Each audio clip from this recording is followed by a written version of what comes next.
Kita akan berbincang dengan seorang pakar dalam perlindungan anak, yaitu Ibu Ciput Eka Purwiyanti, yang lebih dikenal sebagai Ibu Ciput. Beliau ini adalah Asisten Deputi Pemberdayaan Perempuan dan Perlindungan Anak Republik Indonesia. Jadi sebenarnya sampai sejauh ini saja sudah terlihat bahwa ini adalah kerja bersama gitu ya, Bu Ya, Ciput. Dan kita sebagai orang tua atau sebagai wali anak mungkin bisa melakukan sesuatu atau bisa berperan gitu. Nah, ini karena kaitannya dengan ini Bu Ciput, beberapa kasus mengenai pelecehan atau kekerasan pada anak yang saya baca di berita-berita gitu ya. hmm, Pelakunya ternyata ada juga yang dari kalangan terdekat gitu kan ya, bisa tetangganya, bisa keluarga besar gitu, atau orang-orang yang tidak terduga ternyata bisa melakukan kekerasan. Nah, kalau misalnya kita menemukan hal yang seperti itu gitu, sejauh mana sih Bu Ciput kita bisa melakukan intervensi gitu. Misalnya tahu ada tetangga gitu ya, yang anaknya sering dimarahin terus sampai menangis. Nah, itu apakah ya, kekerasan? Terus kita harus bagaimana? ya, Silakan. ya, betul itu. Bahkan secara statistik di Simfoni PPA kami untuk kasus kekerasan terhadap anak, kekerasan dan eksploitasi terhadap anak, pelaku yang tertinggi itu adalah orang terdekat anak, dari orang tua, kemudian teman dan pacar, Mbak Indri. Jadi itu secara statistik sudah jelas. Jadi kita nggak akan ragukan. Dan itu banyak kita lihat di berita-berita. Nah, kita sebagai masyarakat ini sebetulnya balik lagi ya ke norma kultur Indonesia yang dulu kita betul-betul punya pedoman gotong royong, kemudian juga empati dan apa saling menopang untuk lingkungan di masyarakat yang kemudian agak terkikis pada saat kita juga punya pandangan. Ah, ini kan urusan keluarga, kamu terlalu mencampuri urusan keluarga saya. Pada saat kita sudah mulai masuk ya berbagai budaya asing yang kita kenal, kita lihat dari berbagai media. Nah, ini yang ingin dikembalikan. Jadi kami mengingatkan bahwa masyarakat itu juga dapat amanah dari Undang-Undang Perlindungan Anak yang tadi saya sebutkan nomor 35 tahun 2014 pasal 20 nanti tolong dilihat siapa yang punya kewajiban memberikan perlindungan pada anak. Nah, di situ tidak hanya negara dan pemerintah, tetapi yang pertama itu disebut adalah orang tua, Mbak Indri. Kemudian yang kedua adalah keluarga. Nah, ini keluarga di luar orang tua, apalagi Indonesia ini extended family ya, yang sangat erat. Peran kakek, nenek, paman, bibi, semua itu punya eh, kayaknya pengen kontribusi semua gitu di pengasuhan anak, itu punya kewajiban memastikan perlindungan anak. Kemudian yang ketiga, masyarakat. Nah, masyarakat ini ya termasuk kita orang awam. Anakku ID kalau dengar cerita dari apa namanya eh, ini yang ngikutin followernya anakku ID, ada kan yang kadang takut atau dia nggak tahu cerita kemana. Lewat di TL-nya anakku ID dia langsung DM gitu ya. Nah, itu silakan Bapak Ibu semua tadi bisa langsung melapor ke 129 dan ceritakan kasusnya ada di mana, apa yang diketahui. Kemudian syukur-syukur ada kontak dari keluarga si anak yang kita percaya dia tidak berpihak pada pelaku. Baik. Ya, kemudian kalau nggak ini nggak punya pulsa, ya WA. Kadang biasanya ada free wifi. Atau kalau nggak, lewat kantor polisi, lapor saja. Karena ini sudah diwajibkan oleh undang-undang khusus untuk kekerasan terhadap anak, apalagi kekerasan seksual, itu menurut Undang-Undang TPKS, itu adalah delik biasa. Apa yang dimaksud delik biasa? Itu nggak harus korban datang sendiri ke kantor polisi untuk melapor. Nah, ini masih banyak loh Bapak Ibu polisi yang di polsek-polsek itu yang kemudian bilang, mana korbannya kan nggak melapor gitu. Hmm, hmm. Kalau usianya masih di bawah 18 tahun, dia nggak wajib datang sendiri untuk melapor. Kita itu punya kewajiban untuk menginformasikan kepada polisi. Nah, kalau ternyata polisinya keras kepala nih, masih belum eh, punya wawasan, maka datanglah ke UPTD PPA atau Unit Pelayanan Teknis Daerah untuk Perlindungan Perempuan dan Anak. Setiap kabupaten kota punya, setiap provinsi punya. Maaf, kalau kabupaten kota baru ada 330-an. Kalau provinsi 34 provinsi sudah punya. Baik. Yang belum punya itu provinsi baru yang ada di Papua. Jadi datang, Bapak Ibu Google aja ketemu kok karena mereka sudah bisa Google Map itu udah datang, ada juga nomor hotline-nya, silakan ditelepon dan sampaikan apa yang Bapak Ibu lihat, apa yang Bapak Ibu dengar, anaknya siapa, di mana domisilinya. Itu eh, by standar ya. Tapi kemudian kan kita juga sebagai tetangga, sebetulnya kalau melihat masih batas-batas kekerasan fisik yang sering mukul anak, cubit anak, yuk diajak ngobrol. Diajak ngobrol bahwa eh, anak-anak yang jadi korban kekerasan itu bisa jadi dia diem itu, tapi dia ada traumanya yang jangka panjang. Dan Mm-mm. sampaikan bahwa satu bentakan aja kepada anak itu ini hasil para ini ya secara empiris ya oleh akademisi psikolog psikiater. Ada jutaan sel otak itu yang mati pada saat anak menerima satu bentakan. Padahal bayangin orang tua biasanya kalau bentak itu berentet ya, Mbak Indri. Nah, Ada. betul. Dan ada keajaiban Tuhan juga ini bahwa pengobatannya juga simpel sebetulnya, yaitu hanya dipeluk anaknya. Anaknya dipeluk, minta maaf. Nah, itu sel-sel yang tadi rusak itu akan pulih. Jadi luar biasanya Tuhan itu sudah mengkreasikan kita manusia ini begitu kompleks tapi sempurna. Jadi apa? Ajak untuk menyadari bahwa anak itu berhak untuk dapat kasih sayang dan ajar juga bahwa kasih sayang orang tua itu bukan transaksional. Jadi nggak ada itu nanti, oh iya kamu akan disayang kalau kamu bisa berprestasi. Berprestasi pun juga kadang orang tua kita ini pelit ngasih pujian prestasi yang paling kecil, Mbak Indri. Padahal itu penting bagi anak untuk dia tumbuh jadi percaya diri, kemudian berani berpikir kritis, menyampaikan pendapat dan seterusnya. Nah, kalau orang tuanya ternyata punya kesulitan pengasuhan, sarankan untuk atau temani datang ke Puspaga. Ada ini namanya adalah pusat pembelajaran keluarga. Itu ada di kota-kota kabupaten juga. Sayangnya juga belum semua Mbak Indri, jadi baru ada 260 kabupaten kota yang punya. Nah, di situ ada konselor, ada psikolog yang siap untuk menjadi teman berdiskusi, teman konseling oleh ayah bunda yang punya kesulitan mengasuh anak, merespon pertambahan usia anak yang dengan berbagai apa ya konsekuensi tumbuh kembangnya secara psikis, psikologis, eh, biologis juga itu yang bisa konseling di sana. Jadi itu sebelum melapor mungkin ada upaya ini dulu, edukasi dulu. Baik. Kalau ternyata orangnya stubborn nih, sulit, nggak bisa berubah-berubah, diajak konseling nggak mau, laporkan saja ke yang tadi petugas, supaya nanti dilakukan penjangkauan kasus oleh petugas kami yang ada di seluruh kabupaten kota. Meskipun nggak ada UPTD, tetap ada petugas yang akan hadir, itu adalah dari Dinas Pemberdayaan Perempuan dan Pelindungan Anak, Mbak Indri. Mereka sudah dapat mandat untuk memberikan layanan perlindungan. Dan nanti salah satunya pasti ya akan ada rekomendasi rujukan untuk orang tua, konseling ke puspaga, anak didampingi apa persoalannya sehingga anak misalnya jadi sering melawan orang tua, melakukan kekerasan pada teman sebayanya, trauma apa yang dialami anak sehingga dia bisa bertindak seperti itu akan dilakukan asesmen oleh profesional dan sudah jadi mandatnya. Ini adalah standar pelayanan perlindungan perempuan dan anak ada pendampingan sampai komprehensif sampai anak kembali normal seperti yang diharapkan. Baik, waduh, baik. Jadi kita semua punya peran ya ayah ibu. Ya, Tadi diingetin lagi sama Bu Ciput kalau kita melihat gitu ya atau kita mendengar mungkin ada langkah-langkah atau step by step yang kita bisa lakukan. Nah, Bu, tadi kan dari perspektifnya orang tua. Kalau dari mm-mm. perspektifnya anak nih, gimana ya cara kita untuk membekali mereka gitu ya, anak-anak ini supaya bisa melindungi diri sendiri nih dari pelecehan atau mungkin juga kekerasannya ya.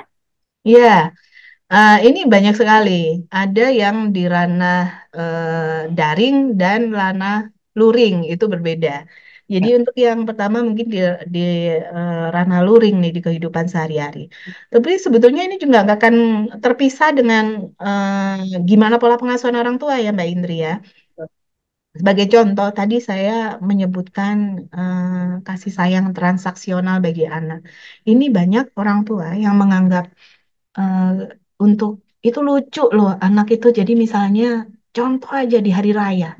mau hari raya Lebaran atau Natal atau hari raya agama lain, di mana kumpul keluarga, kemudian ada pembagian angpau ataupun apa namanya uang saku, Iya. itu anak-anak kita ini kan kalau dia eh, anak-anak yang introvert, itu bisa jadi juga dia sulit untuk apa namanya berinteraksi dengan anggota keluarga lainnya dengan baik. Nah, ada loh orang tua yang gini, ayo ini sama om kok sama eyang, sama paman, nggak apa-apa gitu. Dipeluk dulu gitu, nanti supaya dapat angpau gitu, dicium kayak gitu. Itu jangan, karena anak-anak kita ini punya juga keinginan, punya apa batasan-batasan sendiri. Jadi orang tua harus ngobrol sama anaknya.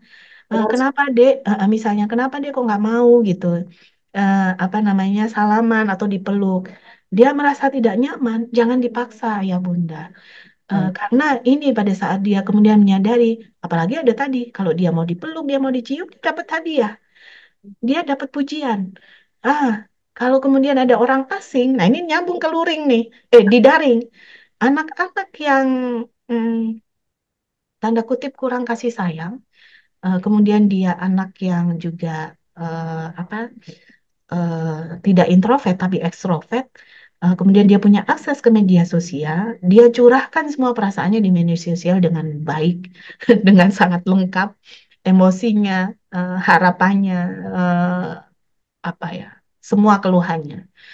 Dan anak-anak juga bahkan sampai nggak paham hmm, apa yang harus dia lindungi, data-data pribadinya yang nggak boleh di-share sama orang lain. Mulai dari nama asli misalnya, di mana sekolah, Ya, kemudian rumahnya bisa sampai nyebutin alamat, itu nggak boleh. ya, Menyebutkan nomor telepon, memberikan nomor telepon atau nomor HP-nya, itu jangan sama sekali. Nah, anak-anak harus kita didik apa yang harus mereka protek untuk tidak diberikan ke orang asing dengan bebas, dan jangan percaya dengan siapapun yang ada di media sosial kecuali itu adalah orang yang dia pernah ketemu langsung secara luring, misalnya baik. teman sekolah. Karena orang-orang asing yang kemudian banyak sekali di luar itu predator-predator yang mereka memang mencari sasaran empuk anak-anak yang perlu perhatian ini, Mbak Indri. Dan Setuju. mereka kemudian melakukan pendekatan kepada anak, menunjukkan kasih sayang, dan profilnya dia bisa berupa apa saja. Bisa sebagai teman sebaya, bisa sebagai figur ayah yang dirindukan anak, figur ibu yang dirindukan anak, ataupun mendekati seolah-olah ingin menjadi pacar, tertarik Iya. secara fisik. Nah, ini yang kita sebut child grooming. Jadi, banyak sekali anak-anak kita yang jadi korban child grooming ini karena mereka haus kasih sayang dari keluarganya, kurang diperhatikan, dan dia mencari perhatian dari orang lain. Dan karena dia, saya tadi sebutin kan survei pengalaman bagaimana perilaku anak di ranah daring di 3 kota tahun lalu, anak-anak itu hampir 90% menyatakan mereka mempergunakan internet itu untuk mencari teman loh Mbak Indri. Yang Wow. pertama, iya, itu yang paling tinggi, mencari teman. Dan kemudian mereka dengan mudahnya baru kenalan nama, saling add eh, media sosial masing-masing. Mereka sudah nganggap mereka teman. Wow. Iya, Jadi ya. mereka nggak akan khawatir tiba-tiba temanku ngajak ketemu gitu, di sini gitu, di hotel. Ya kan dia anggap itu temennya, dia datang. Karena memang dia cari teman gitu. Nah, Oke. yang ini yang banyak orang tua juga pengawasan akhirnya kurang. Jadi sebetulnya sesuai usia kan minimal usia anak untuk bisa punya media sosial itu usia 13 tahun.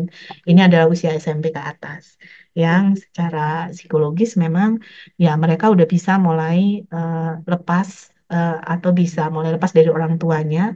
Artinya dia sudah punya peer group dan dia lebih percaya dengan peer groupnya. Nah, ini yang harus diketahui orang tua. Baik. Jadi saran kami coba juga punya kontak dari sahabat-sahabat anak kita, orang tua dari sahabat anak-anak kita, dan kenalan dengan baik dengan mereka. Karena Baik. sering anak-anak nih kan pamitannya nanti oh, karena punya sahabatnya ini dia pamitnya pergi sama sahabatnya gitu. Padahal bisa jadi dia sama orang yang ketemu di medsos tadi Mbak Indri gitu. Praktisnya seperti itu, anak dan orang tua harus bekerja sama, nggak bisa sendirian. Baik, baik. Wah, PR kita masih banyak nih ya, Ibu. Semangat ya demi masa depan anak yang lebih baik. Oke, Bu Ciput, ini pertanyaan terakhir nih, Bu. Sehubungan Ya, dengan kampanye HAN tahun ini, kan anak terlindungi ya, Indonesia maju gitu ya. ya. Apa yang ingin disampaikan nih oleh Kemen PPPA dalam hal pelindungan anak dari kekerasan ini terhadap masyarakat? Silakan. Ya, tema ini memang sejalan dengan tagline-nya Presiden kita di Kabinet Indonesia Maju. Jadi untuk menuju Indonesia Maju itu ya semua anak harus terlindungi. Dan Baik. terlindungi itu apa? Terpenuhi hak-haknya, jadi semua hak dasarnya dia. Hak berpartisipasi dalam pengambilan keputusan mulai dari di rumah, Hmm. kemudian di semua sistem pemerintahan mulai dari tingkat yang paling kecil di desa. Hmm. Kemudian juga menerima perlindungan khusus tadi pada saat anak dalam kondisi khusus yang tadi saya sebutkan, pasal Hmm. 59. Nah, Bapak Ibu, saya ingin mengingatkan kembali bahwa bahkan ada ini sebuah apa slogan ya atau istilah yang digunakan oleh sosiolog bahwa perlu warga seluruh desa untuk mengasuh satu anak. Nah, itu adalah betul. Eh, kita mari kembali kita tanamkan lagi jiwa eh, Pancasila kita, mulai dari keadilan sosial, kemudian juga kemanusiaan yang adil dan beradab, bahwa kita sebagai umat yang percaya pada Tuhan Yang Maha Kuasa, kita punya eh, jihadnya masing-masing, sesuai agama masing-masing. Sebetulnya semua agama memerintahkan kita untuk mengasihi sesama, jadi menolong bagi sesama kita, terutama mohon hadir untuk anak-anak yang masuk kriteria memerlukan perlindungan khusus tadi, dan juga bagi anak-anak yang Bapak Ibu ketahui mereka ada kekurangan dalam hal pengasuhan dari orang tuanya, ataupun kekurangan dalam pemenuhan akses ke pendidikan dan seterusnya. Bapak Ibu nggak harus memberikan beasiswa, tapi bisa juga cukup memberikan informasi dan mendampingi keluarga anak ini untuk mendapatkan akses ke layanan yang ada di pemerintah daerah masing-masing. Karena itu sebetulnya sudah dijamin oleh undang-undang dan negara sudah ada alokasi. Misalnya untuk pendidikan ada PIP, itu adalah untuk beasiswa untuk anak. Kemudian dari keluarga tidak mampu ada program keluarga harapan. Kemudian ada juga bantuan-bantuan lain, setiap pemerintah daerah punya skemanya. Ah, berikan mereka informasi karena seringkali keluarga rentan, terutama adalah ibu tunggal, itu dia nggak punya akses ke informasi. Dan informasi ini sangat penting untuk bagi mereka bisa betul-betul akhirnya memenuhi hak anak, alih-alih menelantarkan anak atau justru mengeksploitasi anak, memaksa anak untuk bekerja, untuk turut membantu perekonomian keluarga.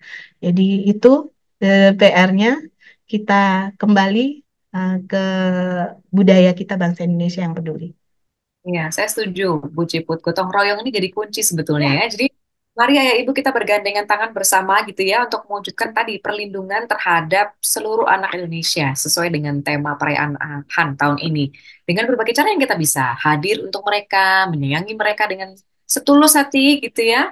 Menganggap mereka sebagai manusia-manusia biasa juga, bukan anak kecil gitu ya kayaknya ya. Mm. Bu Ciput ya, ikut melindungi dan juga berperan aktif dalam pendampingan. Saya juga ingin mengingatkan kembali tadi untuk ayah ibu yang mungkin ingin melapor ke Hotline Nasional Sahabat Perempuan dan Anak, nomornya di 129, dan kalau mau WA di 08 111 129 129. Baik, terima kasih banyak loh Bu Ciput sudah bisa menyediakan waktu gitu ya untuk Oh, bisa bergabung bersama dengan iya, kita. kami juga berterima kasih untuk anakku Aidi yang sudah turut melakukan upaya edukasi ini di rangkaian Hari Anak Nasional. Terima kasih, kami perlu banyak sekali bentuk partisipasi aktif dari teman-teman yang bergerak di bidang-bidang pemenuhan anak maupun pemenuhan hak anak maupun perlindungan khusus bagi anak. Terima kasih anakku Aidi.